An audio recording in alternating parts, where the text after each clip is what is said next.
Arr, Pirate fans! It's time to find out the state of the ship of your defending champions for the 2022 season with your hosts, Johnny Wilbur and Jake Ignaszewski. And now, brought to you by Resonate, it's the state of the ship.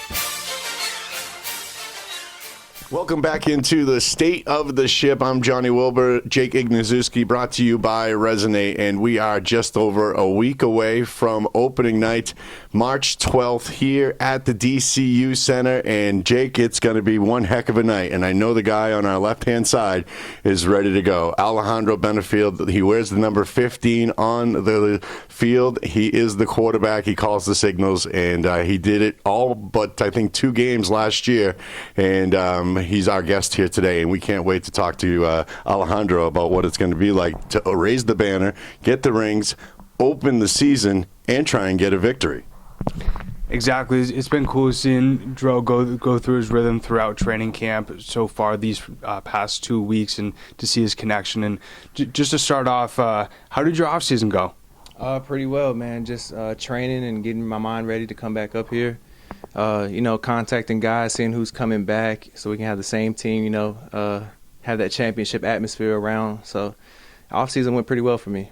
And 5 guys from the Pirates last year's championship offense came back for this upcoming season. How does that make it a little bit more comfortable for you and easy to run the offense, especially during training camp so far? It makes it a lot easier for me. You have guys who have been here before. You're teaching new guys coming in, rookies, just the ins and outs of the game, the rules, and certain techniques. And if you have guys that have done it and won a championship doing it, it makes my job a lot easier. Alejandro, what was it? You obviously signed right away. You had no question about whether or not you wanted to come back here in Massachusetts and play for the Pirates, win or attempt to win another championship. What went into that decision of signing so quickly? It wasn't tough for me. This is home for me. This is one of my first professional opportunities, and Jawad believed in me, so I believe in the Pirates. And won a championship, I'd like to show that we can do it again. And how has it been so far? Obviously, you got a new offensive coordinator and Coach Mark Stoute, but you had a little bit of time with him last year as he was the assistant of the offense. How has your guys' relationship built over not only this offseason, but since you had a little bit of time with him last season? Coach Stoute is great. He helped us out a lot last year. Him coming in midway through the season, he taught us a lot. The guy's been coaching indoor football for 20-plus years, so he taught me a lot with my reads. He let receivers know things that they could do here and there to be better, and ultimately he helped us win that championship. For this camp, he's been hands-on with me, just teaching me, my reads and making sure that my footwork's together, staying on guys, helping the receivers learn their playbook and stuff like that. And we're tuned in to have a good season. Before we get to what training camp's been like so far, as you guys have been together for about a week now, what do you expect out of opening night? You're going to raise the banner, you're going to get the rings, you're going to have this big ceremony, and you got a game to play after that. Have you ever had to deal with that before, and what are your expectations? Are you going to be able to keep your emotions in check long enough to be able to get out there? And I'm sure once the game starts, it's another football game. Yeah, the ring ceremony is going to be great. Seeing that banner go up or put down or whatever, it's going to be pretty special. But I feel like a lot of guys, we've kind of let last year go. We've celebrated, we gave everybody their kudos or whatever, and we're moving on. But the ring will be special, and we'll all celebrate for a few moments, and then we got a game to win. And something that you mentioned during the Logan Airport banner reveal that I found interesting was that you said that this upcoming season you wanted to get better in every aspect of your game. And so not only during this offseason, but throughout training camp, how have you tried to do that? Just working on the small things, my footwork, my eyes, and knowing what the defense is throwing at me, knowing how I can tell my guys to be better against that defense, just becoming more of a veteran in the game. You're a dual threat on the field, and how do you feel going into the season? Do you expect to, run the ball as much as you did last year? Is that part of the game plan? Not to give anything away, but just what part of training camp are you guys at right now, where you guys feel well? Because as a dual threat, it was very impressive last year. Nobody knew who to cover. Yeah, I mean, we're taking the same approach we took last season, just keeping our offense balanced. We're going to run the ball a lot. We're going to throw the ball a lot. We're going to score a lot of points. And that's just our motto right there. And now looking at sort of you developing the chemistry with some of the returning wide receivers as well as some of the new wide receivers during training camp. Let's start with T.O. Redding. How has your chemistry been able to develop with him so far in training camp? He's been great so far, making a lot of spectacular catches. His routes have been crisp. He's picking up the playbook pretty fast, and I feel like he'll be a good guy for us going down the road. And then one person who you guys were just automatic last year. I mean, some of the highlights were incredible. You and Thomas Owens, also his nickname is T.O. as well. Talk a little bit about how you guys have been able to build up that incredible connection that you have over the past year or so, and how you're looking to make it even better this upcoming season.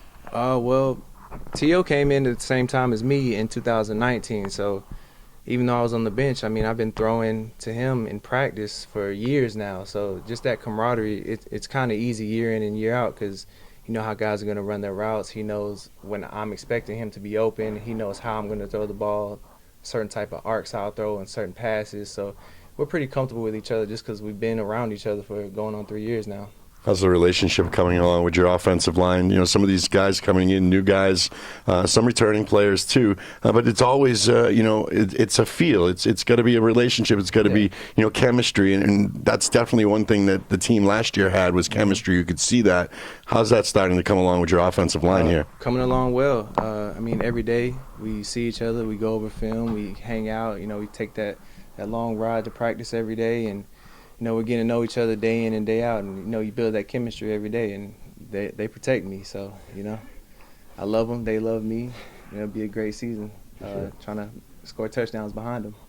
Exactly. That's something that you did a really good job of last season. Looking at your stats from last year, you were ranked second here, third here, second here. It was very impressive, especially you just slotting right in there after Sean Brackett in the first game. So especially going into opening night, which is only 9 days away from when we're recording this.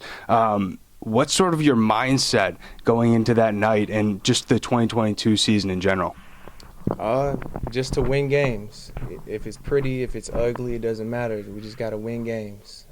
Offensively, we're looking to score a lot of points. I know defensively they want to stop everybody every time, but it's an offensive game. So, yeah, we're looking to score a lot of points, and the way we'll do that is staying detail-oriented on our assignments, and we'll have to execute. Do you worry about having to lead your receivers in this game in the Arena Football Indoor League? It's obviously a much smaller field, but these guys, they're willing to put themselves up and on the line every time. How much of a factor is that when they're that close to the wall, they can go up and get it? You trust in your boys to go do that? With the wall situation, it's about timing. I have to be on time, and they have to run a route at a certain pace so that they don't run into the wall. And I have to throw it at a certain tempo so I don't lead them into the wall and send them to the hospital, because that wall is undefeated. It's not going to move.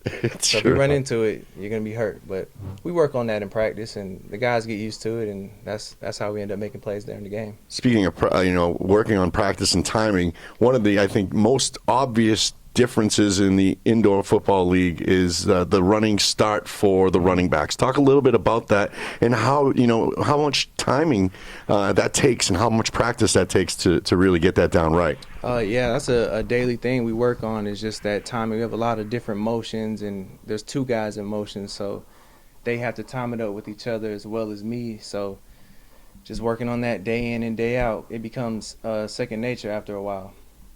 Not only do you have a new offensive coordinator, I was curious your reaction when Rayshawn Kaiser was named the new head coach. Obviously, he helped the defense lead all the IFL in 9 categories last year. But what's sort of your relationship with him, and how happy were you to have him become the new head coach of the Pirates for this upcoming season? Me and Coach Kaiser have a great relationship. Even when I was a backup, he used to talk to me all the time, stay in it, we're going to need you. And I was excited when he came back throughout last season. He was a big voice for us in the locker room before practices and before games, just keeping guys ready to go. And I respect him a lot, and I feel like he'll be a great head coach for us. And somebody who just got recently signed, and we saw a little bit on the field this past week, is newly signed quarterback Mike Glass. And I got to be honest, it was pretty awesome seeing you step up with your leadership and help him get you not only used to the offense but used to the guys around you. And so what has been your assessment of him so far, and how have you been able to help him acclimate to his new team? I feel like he's a really good quarterback, really strong arm, really accurate, mobile at the same time, can throw on the run. I feel like he'll be a great quarterback for us. As far as me coaching and stepping up in my leadership role that way, if I go down, he's got to lead the ship, So I'm a team guy. Whatever it takes to win, I'm there. So me and him, we're going to build our relationship. I think he's been here for a few days now, but that quarterback room is always a tight-knit room, and we have to lead the rest of the team. It's the state of the ship, as Alejandro just said, was talking with quarterback Alejandro Benefield. Getting ready for opening night. You talk about the offense and getting ready and practicing. Well, you got to be practicing against somebody. I'm sure it's the defense. Mm-hmm. How are they looking, and are they taking any away in there? It's got to be hard because you got to be happy that they're playing so well, but when they rob you of one, that's going to be tough. We compete every day in practice. We're going against the number one defense in the league, so come game day, it'll make our job a little bit easier if we can beat those guys on a daily basis. But they are the number one defense, so they get us from time to time. And talk a little bit about that energy going into opening night. You're really starting to see the personality and the swagger of everybody at training camp so far. So from your eyes as a player and being around the team, what has been your assessment so far? I think we'll be ready for game one, for a victory. A lot of the guys are starting to get comfortable and just with each other, and like you say, you see those personalities start coming out that first game. I know there'll be a few butterflies for some guys, but I think a lot of guys will be ready to play and win. Do you have any other questions until we get to the two-minute warning? As far as the fans go, the fans you could see all along last year, the crowds grew. Once we got into the playoffs, they really were able to show up. But I think that, especially watching the rally and all of the hype that the team got after the win last year, it's really going to be a great season. You got to be expecting big things on opening night. Fans can get their tickets now at masspirates.com, and we got to fill that place on opening night at the DCU Center. Yes, sir. Can't wait. And now getting into our 2-minute drill, I want to start off. What are some of your favorite teams? Not only football, hockey, basketball, or baseball. Favorite basketball team, Golden State Warriors. I'm a big Steph Curry fan. I would say college, Florida Gators. I've always been a Florida fan for as long as I can remember. Baseball, I'm going with the Braves just because from Atlanta, it's the home team. I'm not a big hockey fan. That's pretty much it. As far as NFL, of course. That's a tough one. I think I'll go with the Houston Texans.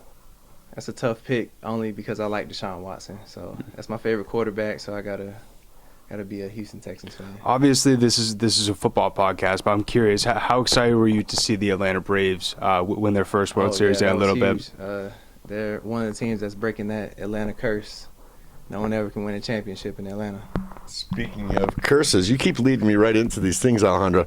Do you have any game day rituals? Anything that you have to do? You wear the same underwear or something? I don't know. The only thing that I say is I pray before each game, and I got to have my wristbands on. Those are the only two things that I feel like are just a daily thing. Everything else is just me going over the plays in my head, trying to keep guys relaxed and ready to play. Everything else is just, once it's game time, it's ready to play.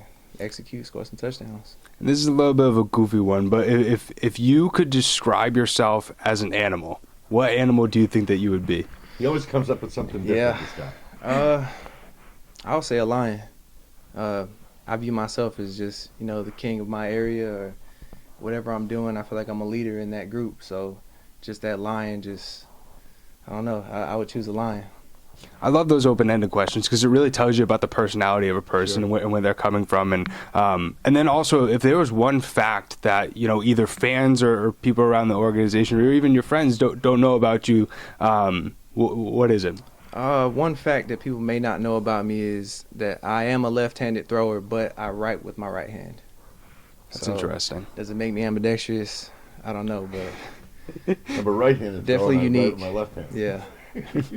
Am I a superhero? Maybe. Who knows? Maybe You have anything else? That's it. That's good for me, Alejandro. Good luck on opening night. We look forward to seeing you out there and slinging the ball around. Just before I guess we go, talk a little bit about that energy when you first get to the field, and what do you think it's going to be like on opening night this year? You think it'll be different than last year? Not before the fans getting in there and knowing that you know, I don't want to say you have a chip on your shoulder, but you're the defending champions. Yeah. Well, in that aspect, I approach every game the same way. I just kind of get into my zone and make sure that I'm ready to play and make sure I have everything in line, and I've been paying attention to detail and film, and I've studied my opponent. The wins and losses, the championship, none of that matters. First string, second string, I prepare the exact same way. I approach every single game the same way. I think that's the perfect mindset that you can have. But really appreciate you taking the time today, Alejandro. And if you have not yet, make sure to go over and subscribe to the State of the Pirates Ship on whatever audio platform that you're listening to. Also on YouTube, we post the video version over there. And as John said, opening night's March 12th against the Frisco Fighters. You can see the banner be revealed as well as the rings get given to the players. So definitely go to masspiratefootball.com/tickets and get your tickets right now. And we greatly appreciate everybody tuning in and taking time to watch this interview. And we'll see you guys next week.